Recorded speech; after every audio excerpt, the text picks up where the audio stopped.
Melanoma is the deadliest form of skin cancer. And while it used to be thought of as a problem just in sunny countries like Australia, melanoma is now global, as people all over the world search for the sun. But the deaths from melanoma could be prevented if moles which might turn malignant are detected early. And some experts believe that if one particular form of melanoma were to be detected in time, the death rates could be halved. I went to one of the world's leading melanoma research centres, Melanoma Institute Australia, to find out how to detect melanoma early and what spots to look out for.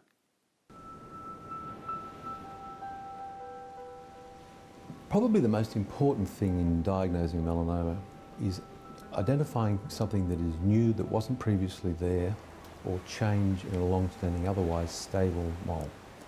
So a lesion or a mole that increases in size, that develops variegation or alterations in the pattern and distribution of colour within it, with edges that become irregular or develop, indeed the whole lesion develops some asymmetry. These are all very important signs for both the general public and indeed the allied medical staff to be aware of, because with those simple measures, a vast majority of melanomas can be diagnosed. The vast majority of melanomas are actually what are referred to as superficial spreading melanomas. These are tumours that develop into what's called a horizontal growth phase. So the pigment cells are at the junction between the top layer of the skin called the epidermis and the layer beneath that called the dermis. And when they start to multiply, and this accounts for the vast majority of melanomas, the cells just start to grow out horizontally. And that is a very helpful thing because it allows people to identify changes. Doctors talk about the ABCD system. What does that mean? So that relates to looking for these cardinal features of asymmetry, of border, of colour and of diameter. So asymmetry refers to irregularities, loss of that round or ovoid shape. They normally have an axis which you could draw down the lesion one way or another. But if you have a lesion that's clearly asymmetric and got an irregularity in its profile on one side, that is a really cardinal sign. Raises the possibility, could this be a growing new lesion? Border, we're talking about irregularities in border, and one of the descriptions that's often used is the development of what they call a geographic border. So it looks a little bit like a map of the coastline of Europe or somewhere or other. Colour, a vast majority of moles have generally one tone or shade. When you develop a variety of shades of blues and blacks and browns, then that's representative of irregular distribution of the pigment granules. And the interesting thing is that you can believe, although this is a single static image, that this is an advancing margin and that this tumour is in a horizontal growth phase. It's like a bushfire, scrub fire moving forward. And you see the colour, the pigmentation varies according to the depth in which it's distributed. So there's lighter tan coloured pigment peripherally. There's some darker, blacker pigmentation here, which is the stacking of the pigment. And diameter? Melanoma can occur at any size, but generally the vast majority of them are going to be 5 or 6 millimetres or greater in diameter. Tell me about nodular melanoma. This is the one where people say if you found it early enough, you could cut the death rate from melanoma by half. So what is being referred to there is this entity or subtype of melanoma called nodular melanoma. You have a melanoma that develops quickly. It doesn't go through this initial radial or horizontal growth phase, but goes straight into a vertical growth phase where it raises up in the skin. So it becomes a lump. It becomes a lump, exactly, and invades it down into the dermis. Then two things are really happening. One, it's going quickly into an invasive phase, which is bad from an oncology point of view, and raises concerns about the potential to spread to other parts of the body via the lymph system or the bloodstream. And it's often not very coloured either. That there's virtually no brown pigment in this lesion. The majority of the cells that are making up this tumour have lost the functionality to produce the pigment, and so this is an essentially amelanotic melanoma. So how does a cancer in the skin kill you? Well, melanoma, like other cancers, needs to be caught before it invades the tissues next to it and then spreads into what are called lymph vessels. Those are tiny tubes which act like rubbish collectors and take the rubbish, or in this case cancer cells, to lymph glands, maybe in the groin or in the armpit.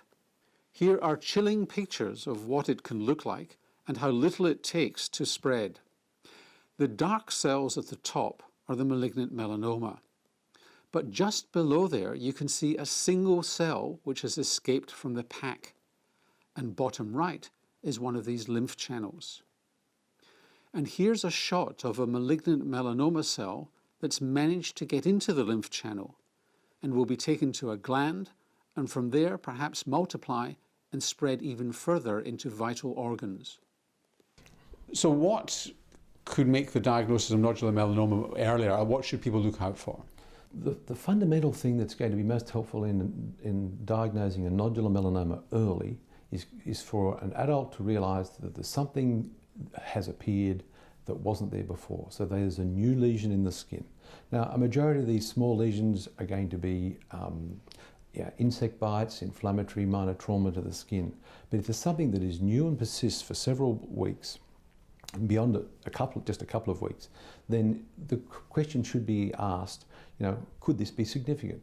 And in general, what should people do about their skin health when it comes to their moles?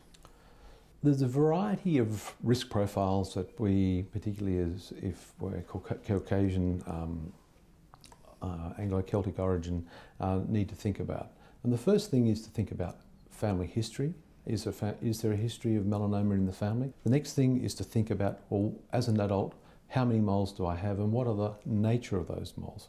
So it's fairly typical for our average Australian to have somewhere between 8 and 15 moles that will generally be symmetrical and quite ordinary in character, less than 5 millimetres, and uniform pigmentation. Total body photography, where the patient is given a high resolution digital image of their skin and that they and their carers can look for change or new lesions, is very valuable.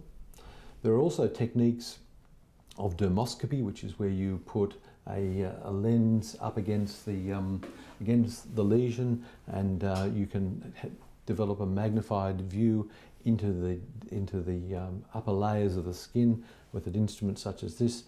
Is another important adjunct to the screening and management of these patients.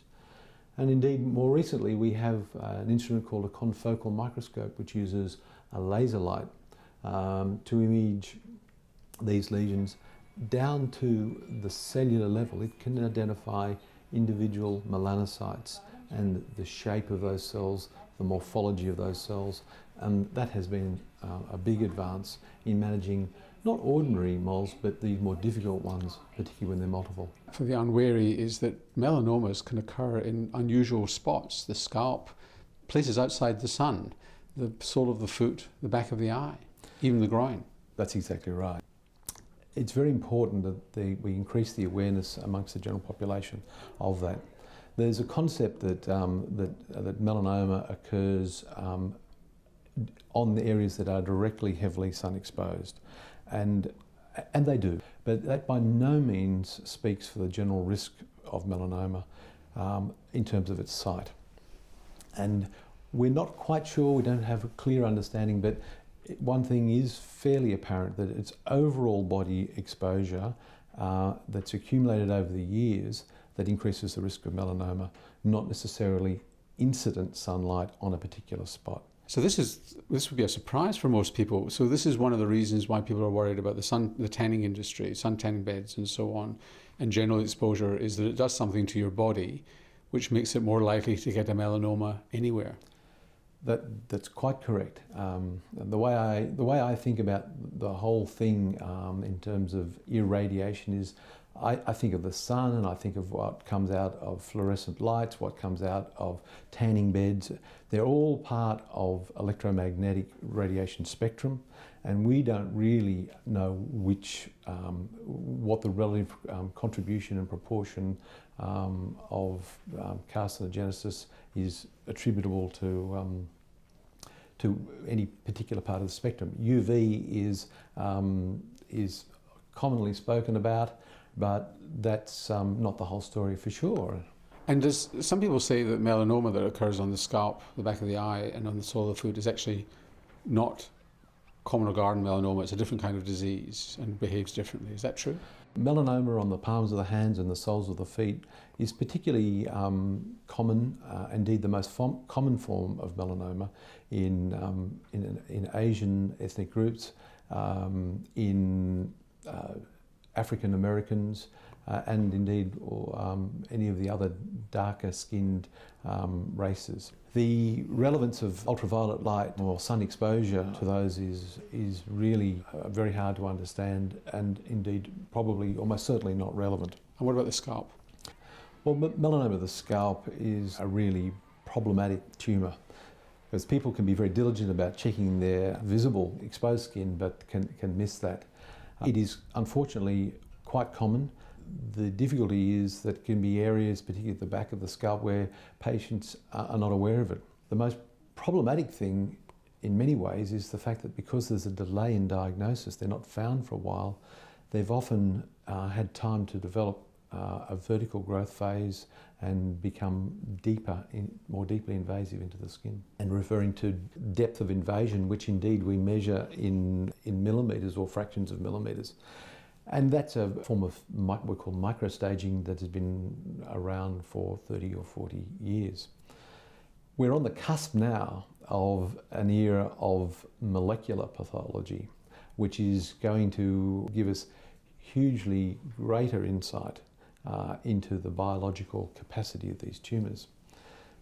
So this is talking about not just the spread, but the very nature genetically of the tumour itself, which might tell you which drugs, for example, might help and how it might spread. We believe that is the exciting promise of the very near future, by understanding and characterising these melanomas with genomic techniques.